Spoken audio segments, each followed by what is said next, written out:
Hey guys, and welcome back to the Graham Fam TV. I'm Krista, and today I'm going to share with you the tool that I use to keep track of our budget and our financial goals. This book, the Budget by Paycheck Workbook by the Budget Mom, has been invaluable. She sells it every single year. She comes out with a new launch and a new design and everything. And this is the second year that we have used her workbook, and I feel like I have a better control over our purchases. I have a plan every month for our money. We have a plan, I guess I should say, for our money every month, and it helps us figure out at the end of the month, where did we spend our money and did we follow the plan? It also helps us project into the future and kind of fulfill our financial goals. Pay off debt, buy certain things, increase your net worth, things like that. It tracks all of that. So I'm going to turn you around and we're going to act like you're looking over my shoulder as we go through a blank month in the workbook. Okay, so I've opened to the first double spread here, and the way the Budget Mom budgets is by paycheck, and a lot of people budget by month. I kind of do it both ways here. This first paycheck tracker I use for our whole month. It's kind of an overview of all our income, our bills, our envelopes, which is things like groceries, gas, all the variable spending, our sinking funds, which are things that you're saving little by little over time. So for like back to school, holidays, birthdays, travel, etc. Any extra debt payments that you make, any savings that you have, and then you make sure and have a zero budget by the end of the month. So your total income minus your total expenses equals zero, even if saving is an expense. That's just kind of a new way to think about it in my mind, but you always want to have a plan for every dollar that you have coming in. On this side, I don't really use this for the monthly overview, but for each check, as you know, a couple days before we get paid, I'll turn the page and I will do a new worksheet. This is exactly the same as the first one for that paycheck. So I'll fill in how much that paycheck is supposed to be, the bills that we're paying with that, the money that we need to get out, savings and debt payments, etc. We'll plan all that out. This page over here helps you figure out how much cash you need to get out of the bank for your envelopes or your variable spending. So you would write your categories. So for example, food, household, gas, spending. Write the total amount, and then you can break it down however you want into ones, fives, tens, 20s, 50s, and hundreds. Then you total that up and you know exactly what to ask the bank teller for. There is a slip on the last page that you can write what you need, cut it out, and give it right to the teller with your withdrawal slip. And let me tell you, most of the time the bank teller thanks me profusely for having this little slip and has asked me where it comes from. So she gives you 1, 2, 3, 4, 5. So 5 spreads to plan out your paychecks. And then the next 4 pages are expense trackers. I believe in the new Budget by Paycheck workbook, there are 6 expense trackers. I think she added an extra sheet for that. So here I assign 1 to my husband's checking account, 1 to my checking account. And as the month goes, I write down all our expenses and I color code it so that at the end of the month it's easier for me to go back and see what we've spent where.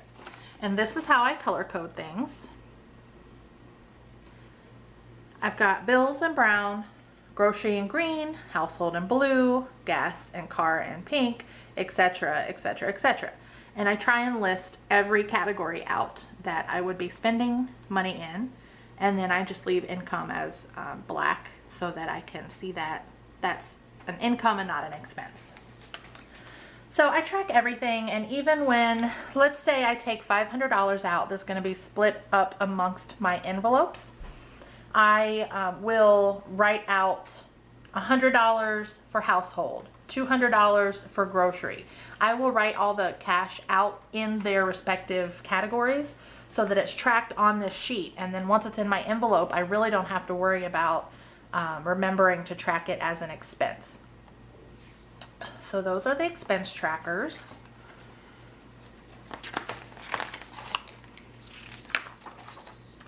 Now at the end of the month, I will sit down and tally up all of our spending and get a total for each category.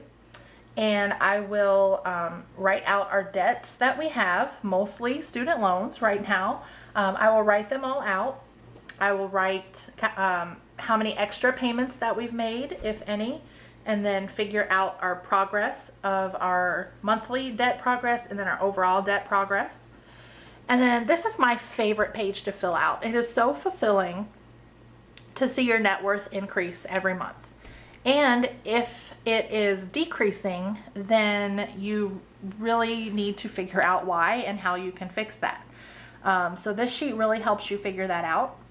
So you start with your last month's net worth. And if it's your first month doing this, just don't even worry about that. Then you write all your assets, the things that you own. If you own houses, cars, your retirement accounts, your savings in the bank, anything that is an asset to you, then you write it on the left side. And on the right side, any liability, student loans, a mortgage, a car payment, any personal loans, anything like that, you would write on this side. You total it up, then your net worth is your total assets minus your total liabilities. And then you figure out your change in dollars from last month to the current month. And hopefully it's a positive change. And like I said, if it's not, these worksheets can help you figure out why.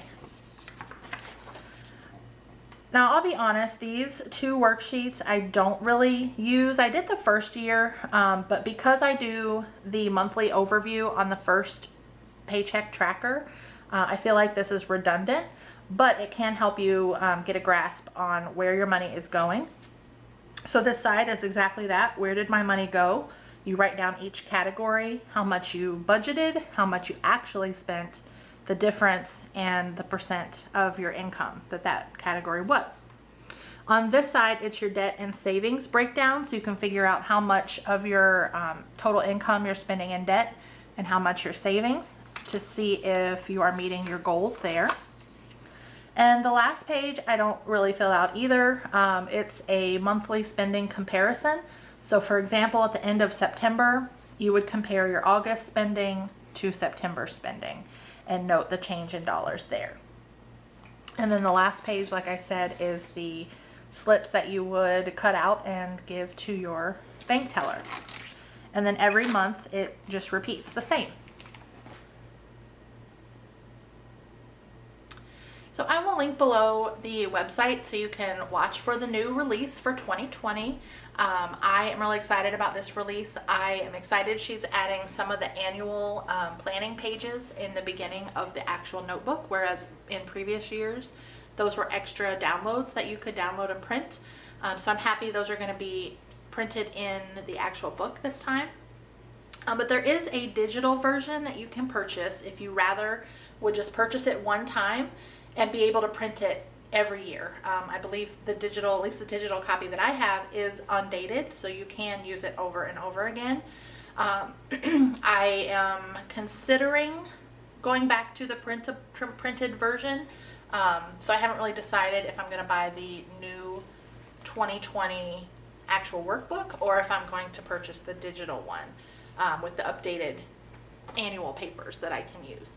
But I'm sure I will let you know that when that time comes. You can check out my Instagram page and I will post there when the new Budget by Paycheck workbook is available. Thanks for watching, guys, and don't forget to subscribe so you can be notified when other videos like this are available.